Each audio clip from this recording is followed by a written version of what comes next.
Alors, bonjour à tous et heureux de vous retrouver, toujours aussi fidèles et nombreux. On a toujours ce jeudi de confinement, troisième semaine, où on ne sait plus.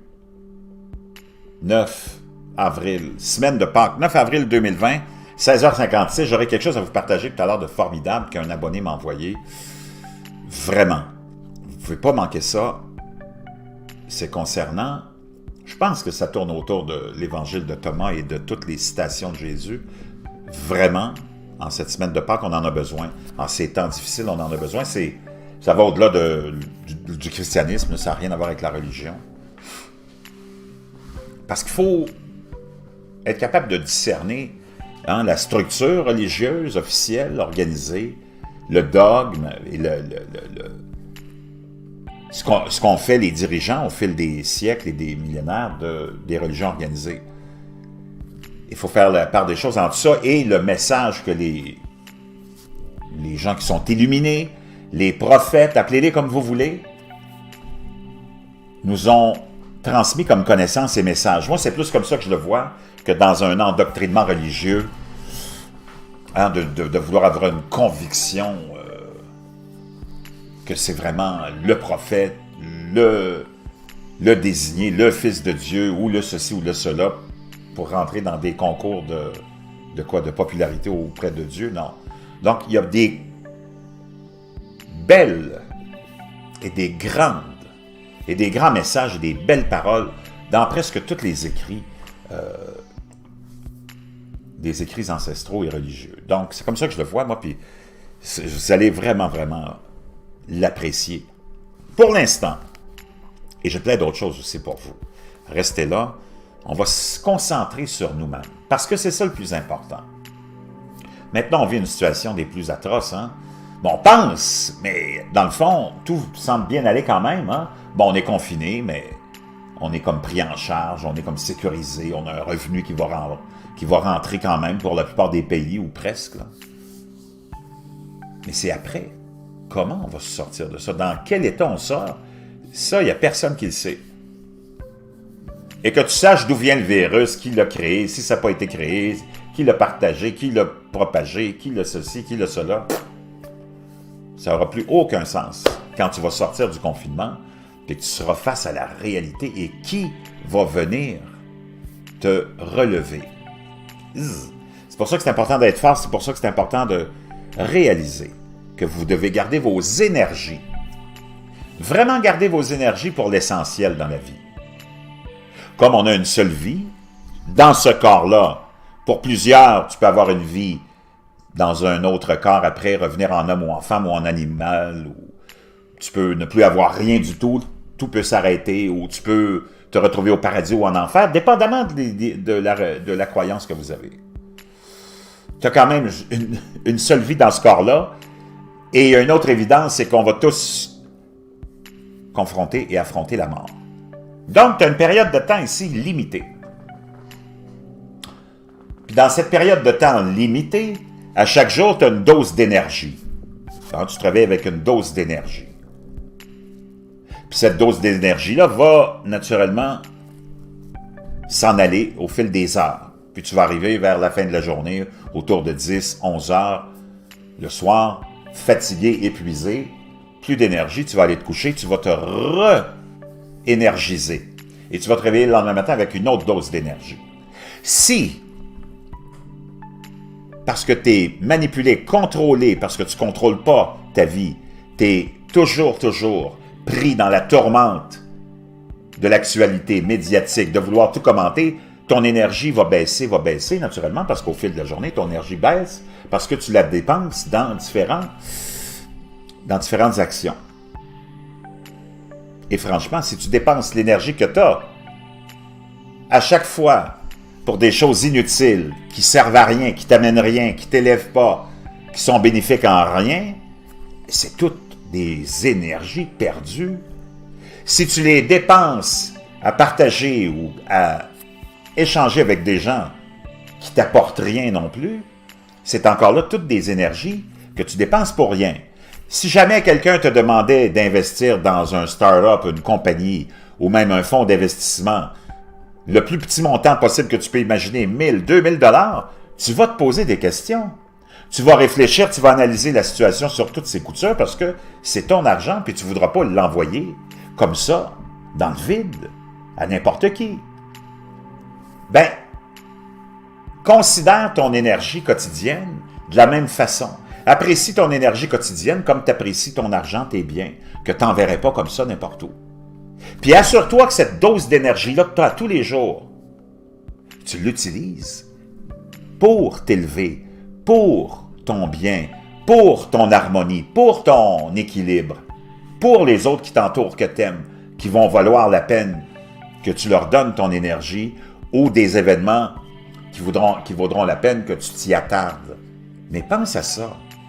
Parce qu'on est là, naturellement, tous les gens sont là autour de nous à vouloir venir sucer notre énergie. Il y a des suceurs d'énergie dans la vie, hein, les vampires de l'énergie. Le système, les médias, ça, c'en est un gros vampire de l'énergie. Est-ce que ça vaut vraiment la peine? C'est pas avec ça que tu vas changer ta vie. C'est pas avec la politique que tu vas changer ta vie. C'est pas avec les théories de conspiration, ni quoi que ce soit de ce genre-là. C'est pas avec des gens qui t'entourent, qui te racontent toutes sortes d'idioties, puis qui te font perdre ton temps, que tu vas non plus t'élever et améliorer ta vie. Donc, considère ça comme ça. Le temps qu'on t'a alloué à chaque jour, cette énergie-là, ben, fais comme si c'était ton argent que tu ne lances pas par les fenêtres, puis que tu investis pour toi. Parce que quand tu investis ton argent, tu l'investis pour profiter, pour qu'il y ait un retour là-dessus. Ton énergie, quand tu l'échanges, puis tu le donnes, puis tu l'investis dans différentes tâches, puis que tu arrives à la fin de journée qu'il ne t'en reste plus, il faut que cette énergie-là qui était là, ça te rapporte éventuellement demain, après-demain, dans un mois, ou même maintenant. Donc, pense à ça. Parce que c'est vraiment le plus important. Puis je reviens toujours à ça. Puis c'est pas pour de l'égoïsme ou de l'égocentrisme. C'est juste que si tu veux transformer ta vie, il faut que tu te transformes. Puis si tu te transformes, tu transformes ta vie, tu vas pouvoir vraiment aider les autres à se transformer et à transformer leur vie. Et ça, c'est un message que je vais vous répéter de plus en plus parce que c'est vraiment la découverte que j'ai faite. Puis je ne peux pas m'empêcher de le partager. Puis je ne peux pas vous cacher ce miracle-là qui se produit quand tu décides de te transformer. Puis moi, j'ai décidé de me transformer depuis déjà un petit bout de temps. Pour ceux qui me connaissent, hein, moi j'étais un alcoolique invétéré depuis 30 ans à boire au moins 2 bouteilles de vin par jour, pas par semaine, par jour. Au moins, pendant 30 ans, à tous les jours, sans sauter une journée.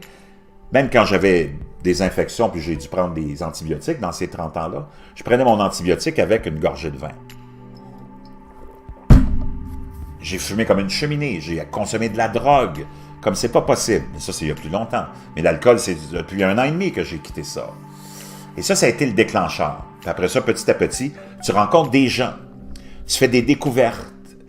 Moi, j'ai découvert des gens extraordinaires comme Sadhguru, que vous pouvez voir sur YouTube. Et tout est en anglais, malheureusement. C'est pour ça que j'essaie de vous traduire tout ça puis de vous sensibiliser à ça, parce que c'est malheureusement dans la langue de Molière. Puis dans la langue de Shakespeare, je veux dire, parce que dans la langue de Molière, il n'y a pas... La philosophie dans la langue de Molière, là, c'est toute la même bullshit, toujours. Tu comprends? C'est rien pour t'élever, toi, puis te rendre indépendant, toi, puis de comprendre que c'est toi qui est le centre de ta vie, puis qui va changer ta vie. Dans la philosophie de Molière, tous ces philosophes, hein, vraiment, c'est pas mal du n'importe quoi, puis c'est toujours la même chose. Anyways, peu importe. Et c'est pour ça que c'est important de s'ouvrir à toutes les cultures et les langues et les civilisations. Sadhguru, Dan Dapani, que j'aime beaucoup, Greg Braden, Joe Dispenza, Bruce Lipton, tous des gens qui ont prouvé par leur vie et leurs actions que c'est possible. Brian Rose de London Real et plein d'autres. C'est devenu mes modèles, mes gourous. Parce que ça marche. Quand tu l'appliques, il faut que tu y crois puis que tu sois décidé, que tu aies la volonté. Mais si tu l'appliques avec la volonté et la foi, je peux te dire que ça crée vraiment des miracles. Les miracles sont vraiment possibles. C'est extraordinaire. Donc, c'est pour ça que je vous partage ça. Surtout dans ces temps bizarres, je pense que c'est le moment idéal pour réaliser ça, que vous êtes la clé de votre bonheur, de votre succès, de votre équilibre, de votre harmonie avec la divinité, le cosmos, la matrice divine, appelle ça comme tu voudras. Et c'est important qu'on le soit. Et il y a quelque chose que Tesla a dit, et c'est vraiment essentiel de comprendre ça, puis je vais aller vous chercher la phrase exacte en terminant. Bougez pas, restez là. Alors, j'ai trouvé la fameuse phrase de Tesla, Nikola Tesla, et je vais vous résumer les propos de Dan Dapani, que j'aime beaucoup, qui est un de ces personnages qui m'inspirent beaucoup. Et ça va comme suit. Donc, je vais aller l'écouter, puis je vais vous le traduire, c'est pas très long. Donc, Nikola Tesla a dit, si vous voulez trouver les secrets de l'univers, vous devez penser en termes d'énergie, fréquence et vibration. Tout est fait d'énergie qui vibre à une certaine fréquence, nous dit Dan Dapani. Donc, la chair a ses molécules et ses atomes qui vibrent à une certaine fréquence et qui sont retenus ensemble, hein, qui crée une matière, une certaine matière. Donc, il dit, nous, ce qu'on croit, c'est que si vous remplissez votre subconscient de patterns, de chemins, qui vibrent à une certaine fréquence, là, disons par exemple, mais il donne ça comme exemple, il dit j'invente les chiffres, la haine, la rage peut vibrer, disons, à 20 kHz, la joie à 30 kHz. Il dit, je ne sais pas c'est quoi les chiffres, il dit, je suis en train d'inventer ça, là, mais c'est pour faire comprendre ce que je veux dire. Mais que tout vibre à une certaine fréquence. Et si vous pouvez aller dans votre subconscience, ou dans votre subconscient, et créer un pattern, un modèle, qui va infuser cette énergie-là, qui va s'infuser avec l'énergie, et qui va vibrer à une certaine fréquence, vous pouvez attirer des choses de nature similaire à votre vibration. Et vraiment, c'est fondamental, c'est un secret incroyable. Donc, si je m'en vais dans mon subconscient et que je répète une affirmation et qu'il y a vraiment une consistance et une construction de mots et de choix positifs, avec une visualisation très claire et que je m'infuse de ce sentiment-là, qu'est-ce que c'est de ressentir ça? Et là, je sens que ça commence à vibrer dans mon subconscient avec cette fréquence et ça va attirer toutes les choses et les émotions similaires à cette vibration-là. Ou de fréquences similaires. Il dit, je vais vous donner un exemple très très simple. Un garçon qui fréquente une fille, les deux se fréquentent pour they go out for, ils sortent ensemble pour 2 ans, ils se fréquentent pour 2 ans. Ils ont une relation intime incroyable, et finalement, ils se laissent. Le gars, il s'en va, il fréquente, il se tient avec ses amis pour oublier son échec, sa relation. La fille, elle, commence à magasiner, s'achète du chocolat, du vin comme thérapie. Avec les filles, avec ses amis de filles, pour 6 mois. Et finalement, on se dit, OK, je l'oublie, c'est fini. Et elle commence à ressortir et à refréquenter des garçons. Qui elle va attirer dans sa vie, vous pensez? Probablement, la plupart du temps, le même genre de garçon. une différente personne, mais avec le même type de vibration, le même type de personnalité, le même type de personne. Et il y a tellement de gens qui sont venus me voir, qui m'ont dit, des garçons et des filles, je suis toujours en train d'attirer le même genre et le même genre de personnes dans ma vie.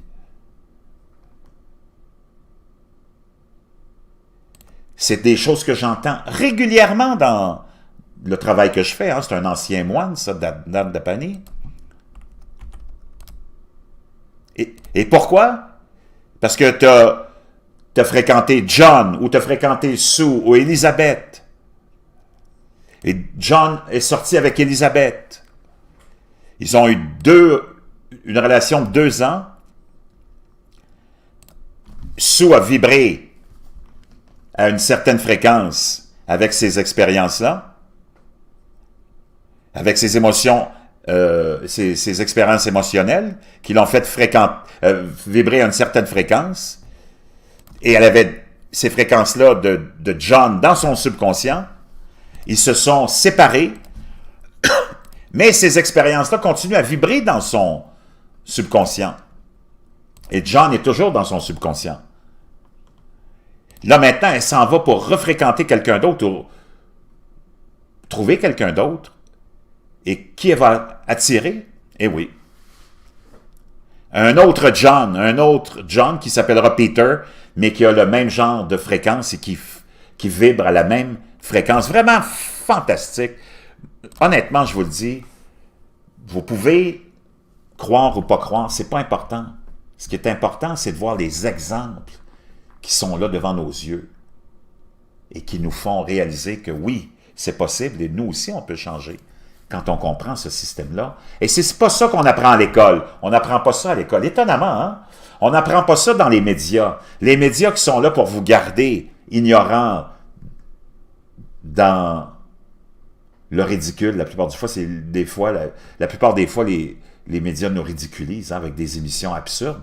Pourquoi est-ce qu'on n'aurait pas des enseignements comme ceux-là, si on veut vraiment le bien de l'humanité?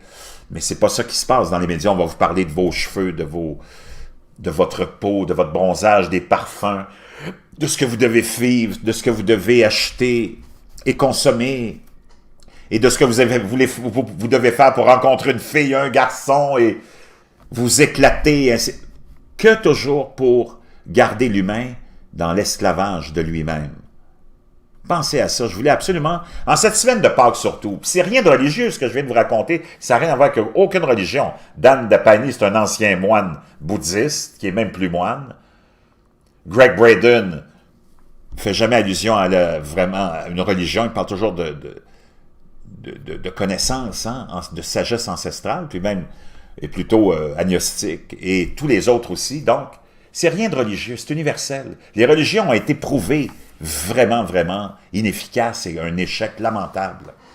Et il est temps qu'on se détache de tous ces vieux modèles qui nous ont donné que des échecs après échec après échec, des échecs universels et globaux. Donc, ça va être une de mes missions, sans que ce soit une mission, mais je l'appelle comme ça parce que c'est plus facile à comprendre, de vous partager mon expérience qui va être une preuve vivante. Parce que si moi je suis capable, vous êtes encore plus capable que moi. J'espère que vous allez vous réaliser parce que vous avez un potentiel.